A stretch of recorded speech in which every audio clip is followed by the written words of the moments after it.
ওই 72 দলকে চিনতে পারি নাই। কথা বলে ঠিক না? এইটাই হচ্ছে আমাদের মূল সমস্যা আমার ভাইরা বন্ধুরা। সেখানে আল্লাহ বলছেন ওয়াকুনু মাআস সাদিকিন। আমি মিসালটা দিই, আমাদের এক সময় আমাদের গ্রামের মানুষ আপনারা আমরা টাকা পয়সা রাখতো আগে কাপড়ের লুঙ্গির মধ্যে ফেসাইয়ে, কথা কন ঠিক না? এরপরে প্যান্ট যখন বের হলো প্যান্টের পকেটে, এরপর জিন্সের প্যান্ট বের হলো 10-20টা পকেট মারে খুঁজে পাই না। কথা বলে ঠিক না? এরপর আরো উন্নত হলাম ব্যাংক ব্যবস্থা, কত রকমের ব্যাংক ব্যবস্থা, তারপরেও ডাকাতি হয়। আল্লাহ, এরপরে আমরা টাকা রাখলাম ফেডারেল ব্যাংক আমেরিকায়, সেই ব্যাংক ডাকাতি, আমাদের রিজার্ভের টাকা চুরি।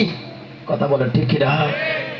বাইরে আমার আমেরিকার মতো নিরাপত্তার দেশে, নিরাপদ দেশে টাকা রেখে চুরি হয়, কিন্তু এই টাকাটা সরকারে মামলা করে কিছুটা উদ্ধার করেছে, অধিকাংশ শেষ।